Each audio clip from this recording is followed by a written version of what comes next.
Hello everyone! Today's Focus Friday, I will be talking a little bit about variance, and hopefully after you're gonna have a better understanding and maybe be able to change a little things in what you're doing at the moment and improve your variance, your tilting, and your mindset as well. How can we minimize variance? Yes, we can. And how should we face the whole situation? I've been playing poker for more than 10 years, and I must confess that at the beginning of my poker career, I would tilt so badly. I had an issue with tilting, and I would play very bad when I was tilted, and I would make poor decisions, and I just couldn't think clear. And I realized that this was so irrational and didn't make any sense. Still, it was tough to control. But with experience and really understanding how poker works, nowadays I rarely tilt. Maybe sometimes if I am running bad or if I lose a big hand in a deep run, I might get a little upset. So I got two concepts of variance. So the first one is the term variance refers to a statistical measurement of the spread between numbers in a data set. More specifically, variance measures how far each number in the set is from the mean average and thus from every other number in the set. This is very abstract to me, like So I made my own definition here. Variance in poker is the deviation of an expected mathematical result. You can experience positive variance when you win more hands than you should, or negative variance when you lose more hands than you should. There are many factors that can contribute to how big this variation, this deviation, can be. There is a thing called upswing, and sometimes you win more than you should. And when this happens, people think they are poker gods. And actually they're entitled to all that winnings. And when you lose a lot, you feel like you're the most unlucky person in the room and life is just unfair. Can you relate to this both poles?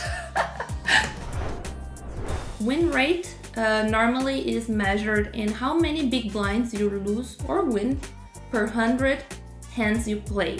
One big blind per 100 is what I put in this win rate here. It's not a bad win rate, but it's not a super crusher win rate.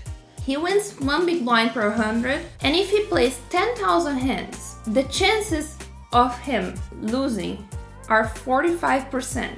And you can see here on the left, on the graph, the best player, the blue line here, after 10,000 hands is winning almost 3,000 big blinds. And the worst is losing 2,000 big blinds. You can be anywhere here. You can be any of these lines. And now, again 10,000 hands, but now we have a crusher.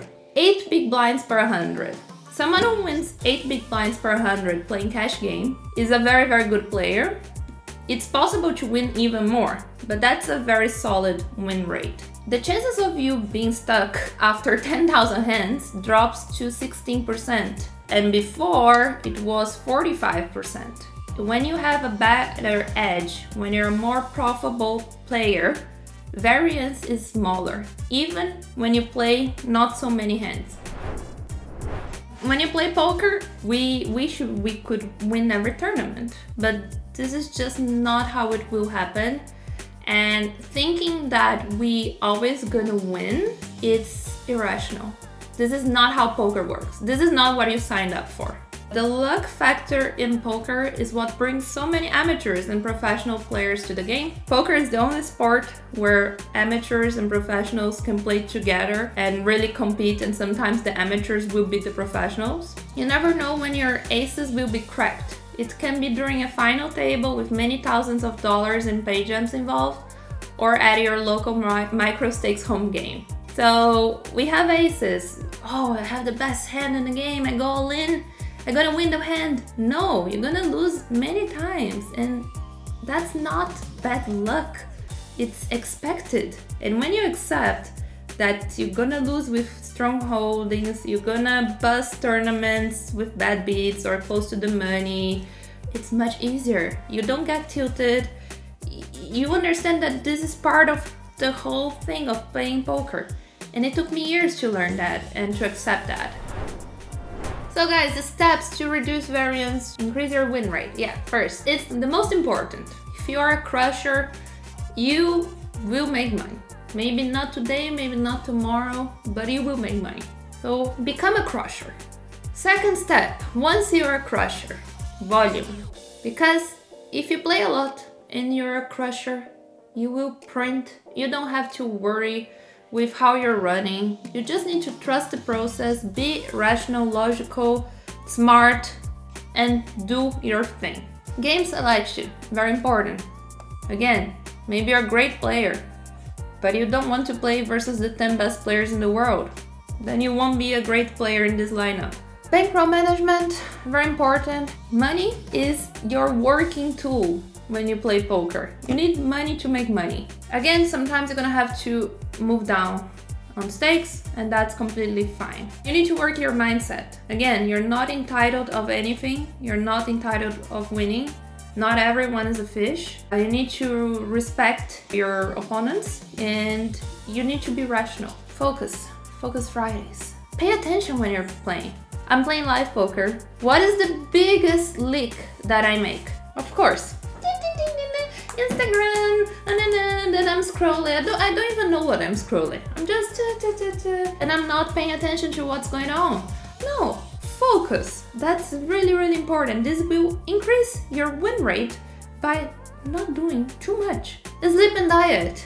So maybe you can be more focused and then you can be paying more attention, you can be more fit, you can have more clarity, and seek value. Wednesday, I gave away 10 $22 tickets on my channel. I have free rows, the other streamers have free rows. 888 Poker has the Discord with exclusive free rows. We run so many promotions, we give away so much money. Thank you so much for being here with me. All of the best at the tables, also in live. And see you guys soon.